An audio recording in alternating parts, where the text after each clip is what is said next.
It looks like we're going to get a new face to our personnel staff. Phil Savage looks like he's coming to New York. Jets, Jets, Jets, Jets!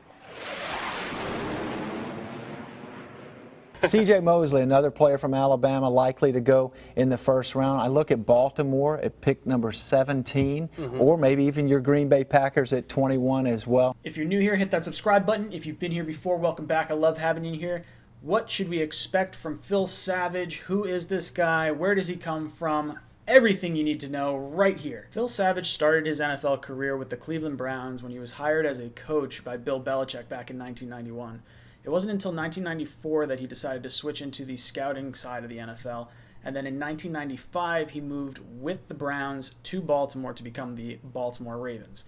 This is eventually where he wound up meeting Joe Douglas, as he was a member of the Baltimore Ravens for about a decade or so. While he was with Baltimore, he had a hand in drafting 10 Pro Bowl players for the Ravens, including guys like Jonathan Ogden, Ray Lewis, Chris McAllister, Jamal Lewis, Adelius Thomas, Todd Heap, Ed Reed, and Terrell Suggs.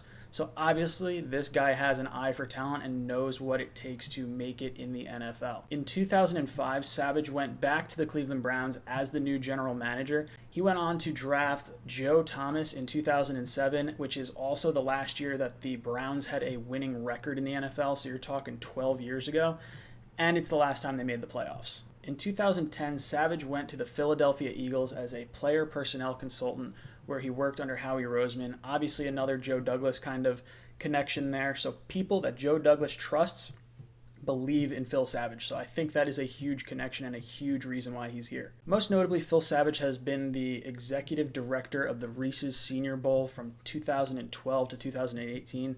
That's where a lot of people are going to wind up knowing this guy from. So he has spent a lot of time around college recruits. Generally speaking, the Senior Bowl doesn't lend itself to have a ton of premier players because a lot of the top NFL prospects from college are 3-year players and then they go into the NFL. So a lot of the top players are going to be juniors, not going to that Senior Bowl. But at the same time, that's where you can find depth. That's where you can find good offensive linemen.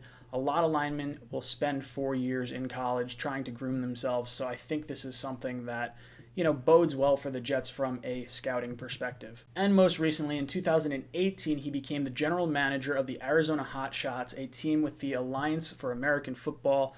Obviously, that league is no more, but before that league was disbanded, he led that team to a 5-3 record, leading the Western Division. Now, I think this means a lot to me because these were players that you really needed to scout to find good talent. You're taking ex-NFL players, you're taking undrafted free agents from college, and melding them all together. So even though this league did not work out, I think him having success in that type of league with those types of players just shows his scouting background even more. So now that we know the backstory of Phil Savage, what does he think of our new number 1 overall pick, Quinnen Williams? I thought he was the most certain defensive player in this draft in terms of going in the top 5, in terms of knowing exactly what you're going to get. He can play at the point of attack against the run. And certainly he's got some slipperiness as a pass rusher. So I thought the Jets, it was too good of a value to pass up. They really couldn't find a trade partner to move down, and so I thought they made a wise choice. Now, I really like this hire a lot. I think that it shows that we're putting even more emphasis on scouting and even more emphasis on the offensive line in particular. Having Jonathan Ogden and Joe Thomas in your back pocket as far as draft picks that you've brought in to go along with the guys that Joe Douglas has already had a hand in drafting is something huge. And I think that is a smart thing for the Jets to realize. We need offensive line help. We know we're going to go far if Sam Darnold is protected by a good offensive line. So I think this is absolutely huge for our Jets. And I really like this a lot because this adds another layer of skill to this front office. I think it's the best front office that we have seen since the Big Tuna era back in the mid to late 90s with Bill Parcells. And what I mean by that is you have Adam Gase, who has had some GM responsibilities down in Miami.